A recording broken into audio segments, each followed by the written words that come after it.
नमस्ते दोस्तों। आज हम एक ऐसी प्रेरणादायक कहानी सुनने वाले हैं जो बताएगी कि कभी-कभी आलस के पीछे भी बुद्धि छुपी होती है। बस जरूरत होती है सही वक्त पर उस बुद्धि को इस्तेमाल करने की। तो चलिए शुरू करते हैं आज की कहानी। आरुष, वो लड़का जो आलसी था लेकिन किस्मत ने उसे मेहनत सिखा दी। एक समय की बात है, पहाड़ों और नदियों के बीच बसा एक सुंदर सा गांव था, धवलपुर। वहां रहता था एक 17 साल का लड़का, आरुष। आरुष के पिता किसान थे और माता घर पर ही काम करती थी। गांव में सब लोग मेहनती थे, लेकिन आरुष अपने आलस के लिए मशहूर था। उसे हर काम आसान रास्ते से करना पसंद था। हर सुबह उसके पिता खेत में जाते तो कहते, बेटा थोड़ा मदद कर दो, सूरज चढ़ने से पहले पानी पहुंचा दो। और आरुष हमेशा कहता, हाँ पिताजी करता हूं। लेकिन वो अपने बिस्तर से उठता ही नहीं था। एक दिन पिता ने सोचा, इसे सिखाने के लिए वक्त आ गया है। उन्होंने कहा, आरुष, आज से खेत की देखभाल तुम्हारे जिम्मे।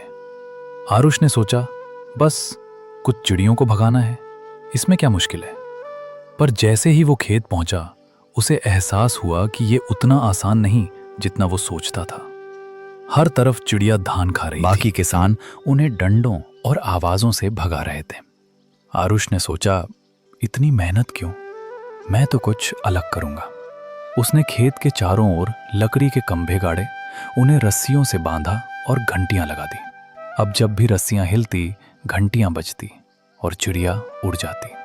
आरुष आराम से पेड़ के नीचे बैठकर रस्सी खींचता और मुस्कुराता। गांव के लोग कहते, ये लड़का आलसी है पर दिमाग वाला जरूर है। लेकिन वक्त ने करवट ली। एक साल ऐसा आया जब बारिश बिल्कुल नहीं हुई। धरती फटने लगी, खेत सूख गए और सबसे बुरा, आरुष के पिता बीमार पड़ गए। अब पूरा खेत संभालना आरुष की जिम्मेदारी थी। उसने कोशिश की, लेकिन उसके पास मेहनत की आदत नहीं थी। दिन गुजरते गए, धान सूखने लगे और उनके घर में खाने तक की कमी हो गई। उस रात जब पूरा गांव सो रहा था, आरुष घर के बाहर बैठा आसमान की ओर देख रहा था। आंखों में आंसू थे। उसने खुद से कहा, काश मैं पहले कभी मेहनत करता, अब तो पिताजी की उम्मीदें भी मुरझा जाएंगी। अगली सुबह गांव में शोर मच गया। राजा का दूत आया था। सुनो सुनो महाराज, एक महान प्रतियोगिता करवा रहे हैं। जो इसे जीतेगा उसे मिलेगा सोने का मुकुट और एक खेत का मालिका। गांव वाले उत्साहित थे, लेकिन आरुष के मन में सिर्फ एक बात थी, अगर मैं जीत गया तो पिताजी को बचा लूंगा। लोग हंसने लगे, अरे ये तो वो आलसी लड़का है जो काम से भागता है, राजमहल की प्रतियोगिता क्या जीतेगा। लेकिन इस बार आरुष ने किसी की बात नहीं सुनी। उसने निश्चय किया कि अब की बार मैं हार नहीं मानूंगा। 3 दिन की यात्रा के बाद वो महल पहुंचा। सामने सैकड़ों लोग खड़े थे, कुछ सैनिक, कुछ किसान, कुछ नगर के खिलाड़ी। पहली प्रतियोगिता थी नदी पार करना। जो पहले 3 पार करेंगे वही अगले दौर में जाएंगे। सब ने कपड़े उतारे और पानी में छलांग लगाई। आरुष वहीं खड़ा सोचने लगा, अगर मैं भी तैरूंगा तो बीच में थक जाऊंगा। फिर उसने देखा नदी किनारे कुछ लकड़ी के टुकड़े और सूखे बेल के रेशे पड़े हैं। उसने तेजी से बेलों से लकड़ी बांधी और एक छोटी नाव बना ली। सबके पसीने छूट गए और वो नाव से धीरे धीरे आगे बढ़ने लगा। लोग हैरान थे, ये तो आलसी लगता था, ये कैसे कर रहा है। थोड़ी मेहनत और थोड़े दिमाग से वो तीसरे नंबर पर किनारे पहुंचा और अगले राउंड में पहुंच गया। दूसरी और आखिरी प्रतियोगिता शुरू हुई। इस बार हर प्रतिभागी को एक विशाल पत्थर का टुकड़ा दिया गया। उसे 1 मील दूर स्थित फिनिश लाइन तक पहुंचाना था। साथ में कुछ औजार रखे थे, रस्सी, हथौड़ा, कुल्हाड़ी, लीवर और एक छोटा छेनी। पहले 2 खिलाड़ियों ने रस्सी और लीवर उठा लिए। वे जोर लगा के पत्थर को धकेलने लगे। भीड़ चिल्ला रही थी, चलो चलो। लेकिन आरुष बस पत्थर को घूर रहा था। उसके पिता की आवाज उसके मन में गूंज रही थी, बेटा ताकत नहीं, बुद्धि का इस्तेमाल करना सीखो। उसने मुस्कुराते हुए छोटी छेनी उठाई।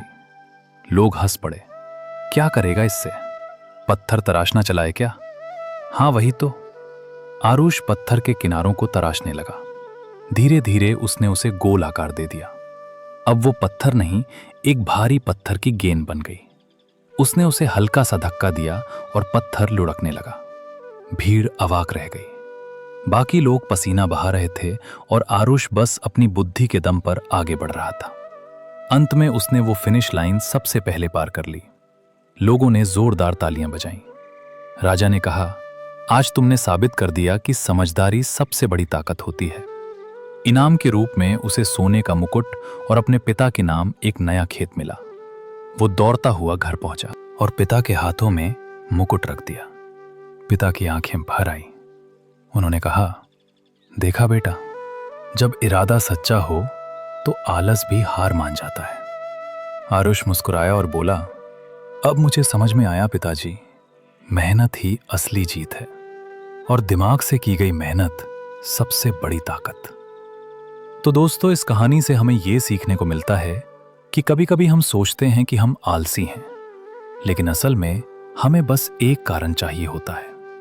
जब कारण पड़ा हो परिवार के लिए, सपनों के लिए या खुद को साबित करने के लिए, तो इंसान में वो ताकत आ जाती है जो दुनिया बदल देती है।